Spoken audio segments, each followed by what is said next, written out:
औज़ुबिल्लाहिमिनश्शैतानिर्रजीम बिस्मिल्लाहिर्रहमानिर्रहीम। प्यारे बच्चों अस्सलाम वालेकुम। 3वीं जमात उर्दू लेसन नंबर 8 हमसाया यानी अमुक सवाल 5 युस अस बकायत ओस सह करो आज यथ वीडियोस मं। सवाल नंबर 5 क्या वन खाली जगह को पूर किए यानी सामने दिए हुए लफ्ज़ों में से मुनासिब लफ्ज़ तलाश करके खाली जगहें पूर कीजिए। यानी अच्छे दित लफ्ज़ यथ जुमले के सेंटेंस किस एंडस पे उमो दो मज तो सही लफ्ज़ चुनुन मुनासिब लफ्ज़ चुनुन सह खाली जान मज भरुन तो करन लफ्ज़ मुकम्मल खाली जाय पूर करें। गोडनिची खाली जाय इतकन तो उम्मी दर्द से डैश डैश रही थी। अत लफ्ज़ अत चीख तो बे जाग। उम्मी दर्द से चीख रही थी। दुयम खाली जाय उसकी उम्मी अब आराम से डैश डैश रही थी। सो या जाग यानी यमिस दवा दित डॉक्टरन उसकी उम्मी अब आराम से सो रही थी।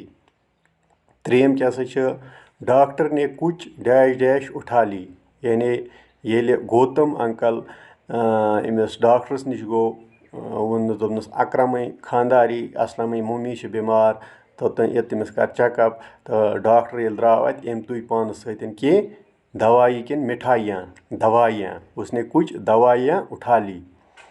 तो उसके बाद चौथा जो इसका ये सेंटेंस है उसको हमें कंप्लीट करना है, मुकम्मल करना है। गौतम अली के घर के डैश डैश ले गया पास या अंदर।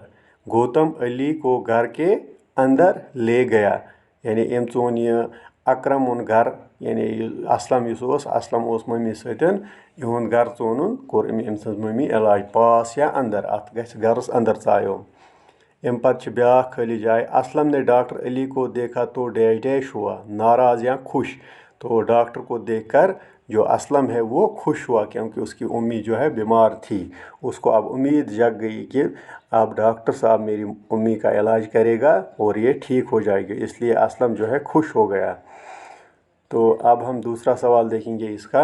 आपको सवाल नंबर 6 जो है मिसाल देकर हर मुज़क्कर लफ्ज़ के मुकाबले में उसका मोनस लफ्ज़ तलाश कीजिए यानी मुज़क्कर तो मोनस तय लिखुन नर तो मद।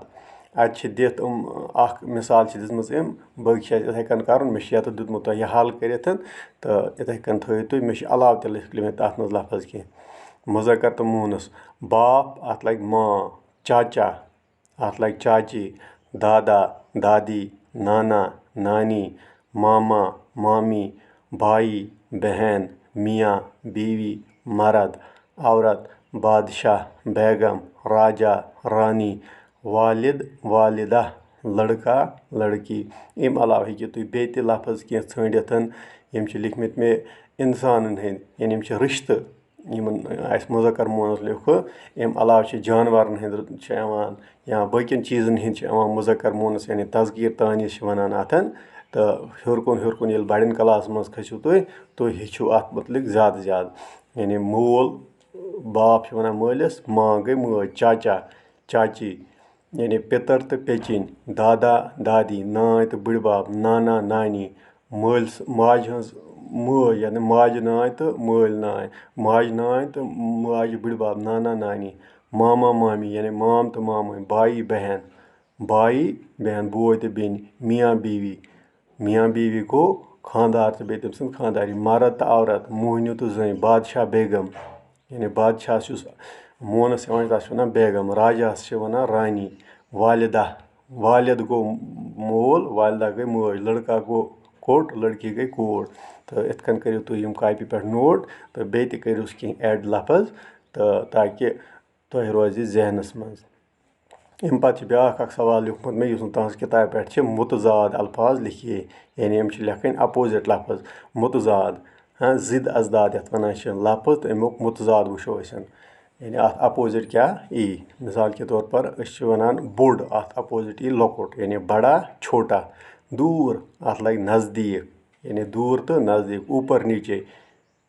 पहला आखिरी दोस्त दुश्मन काला सफ़ेद दोस्ती दुश्मनी अच्छाई बुराई असल नकल दिन रात अमीर गरीब गर्मी सर्दी नया पुराना। اَمہِ علاوٕ تہِ ہیٚکِو تُہۍ واریاہ لفظ استعمال کٔرِتھ چوٗنٛکہِ یَتھ ویٖڈیوَس منٛز چھِنہٕ أسۍ زیادٕ ہٮ۪کان تۄہہِ ؤنِتھ کینٛہہ تہٕ أسۍ چھِ کَمٕے کَمٕے لیکھان یَتھ پٮ۪ٹھ اَمہِ علاوٕ تہِ ہیٚکِو تُہۍ واریاہ لفظ لیکھِتھ اِنشاءاللہ اگر موقعہٕ میوٗل تہٕ بیٚکِس ویٖڈیوَس منٛز ہاوو تۄہہِ یِہوٚے مُذکر تہٕ مونَس بیٚیہِ ہاوو مُتضاد لفظ بیٚیہِ ہاوو واحد جمع تہٕ یہِ أزیُک سبق گوٚو یِژٕے ہَن یہِ تھٲیزیو کاپی پٮ۪ٹھ نوٹ کٔرِتھ بیٚیہِ کٔرۍزیو یاد تہٕ آز گٔے اَسہِ لیسن تہِ کَمپٕلیٖٹ اِنشاءاللہ نٔیِس ویٖڈیوَس منٛز کَرو بیٛاکھ لیسن اَسہِ شروٗع یُس لیسنہٕ یَتھ ناو چھُ ہمارے کھیل تہٕ اِنشاءاللہ چھِ مےٚ اُمید تُہۍ ٲسِو پَران گَرِ تہٕ بیٚیہِ ٲسِو یاد کَران بیٚیہِ ٲسِو کاپی پٮ۪ٹھ تھاوان یہِ نوٹ کٔرِتھ تہٕ أتھی سۭتۍ گوٚو یہِ أزیُک ویٖڈیو تہِ مُکمل تُہۍ تہِ ٲسۍ خۄدایَس حوال اَسَلامُ علیکُم